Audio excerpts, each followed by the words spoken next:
Dude, I don't even know what I want to talk about.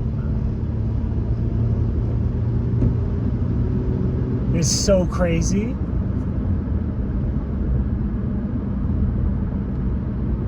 To the best of my understanding, to be like completely sane is so out of this world. Yeah, let's just go through like what I think is like genuinely happening. To the best of my understanding, after exploring like the inner recesses of my own mind, science, pop culture, propaganda, psychology, like what are the things that like I've come to that make the most sense. And it's like not any theories that I've made up on my own, but like what's out there, like what fits together as a giant puzzle. And it looks like most of the, if not all of the artists and a lot of the cultural generators are occult sorcerers, right? And they're like in it to win it. And so they practice these things and they get on a higher level. And you get on a higher level, and then when you get on a higher level, you eat things at a lower level. You consume them to like maintain your power. And so just the exact same way that we eat animals, like we hunt and kill things, or we farm them and we eat their flesh. And it's like you have to do that for optimal performance. And you can take this compassionate diet where you as a higher consciousness being can like live a vegan lifestyle, but like you're weaker, you're less, it's just harder. And people that go like, oh yeah, I've made it work, it's like you could be so much more. Like the people that look good, like not eating flesh and blood of animals, of lower life forms, they aren't as strong, they aren't as powerful, right? So when your consciousness evolves, like as you mature further and further and further, normal people, children, look like lower life forms. And so what we see as taboo, like it's just, there's a class of people that are like so much smarter and more powerful than us. Similar, when I say us, I mean, I'm Joe Normal. I was born in the middle of the middle class slavery. That's what I mean when I mean us. There's elites, and by elites I mean truly elite people, like truly amazing artists, like visionary, that are as beyond me in terms of their consciousness and understanding of the world as I am beyond a cow.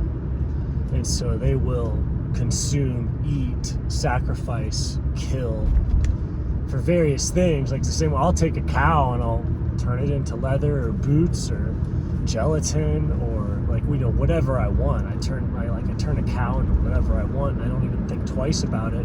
There's people that are so much beyond me that they'll do the exact same thing to me and not think twice about it. And I can't fault them for it because I do it, right? And I do, and I think I know that there's some sort of compassion, there's some sort of correctness to a vegan diet.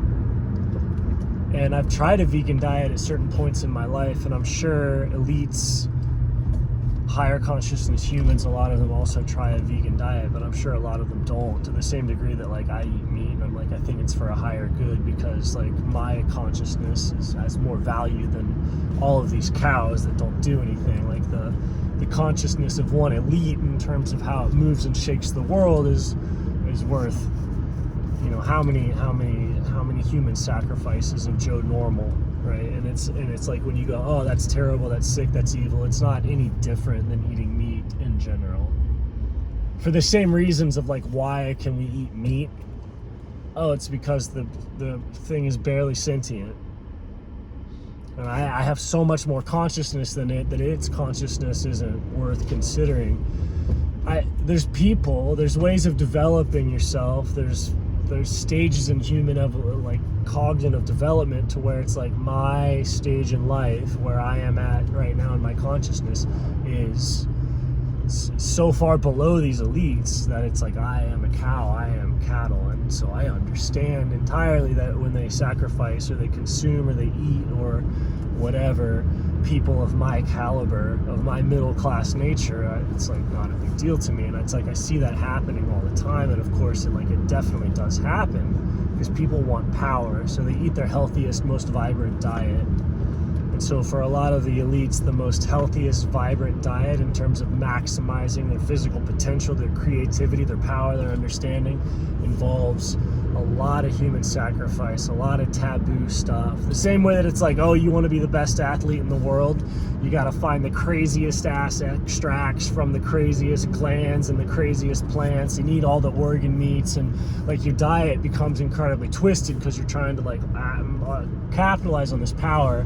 And so there's certain artists and stuff like that, and their diet is equally twisted, and we call it sorcery. They're like, you know, it's taboo violation. It's like eating flesh. Oh, you ate somebody else's consciousness. You've disrespected the consciousness that is identical to you. You've eaten it, right? Which we all cross that boundary when we eat meat. I'm not even suggesting anybody stop doing it.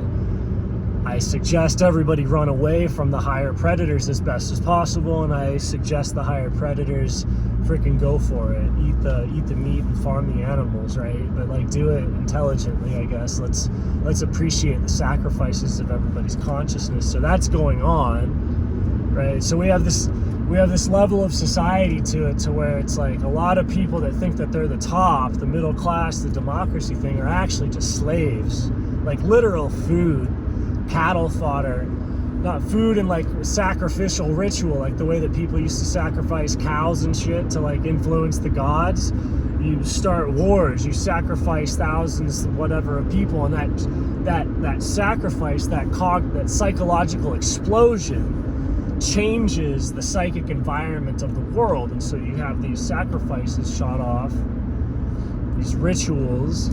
Like, and you can do magic too, so sometimes you don't even have to make a sacrifice. You can just pretend, you can just get everyone to believe in it. If everyone believes that it's happening, the exact same wave pattern is created. And like the example of that would be orthodoxy. So it's like the through the belief in the Eucharist of the body of Christ, which is the church, that full belief and that full faith causes the exact same explosion as the magical sacrifice of a lower being, or of a fallen being, of God fallen to himself, of the sacrifice of Christ, like it happening for real.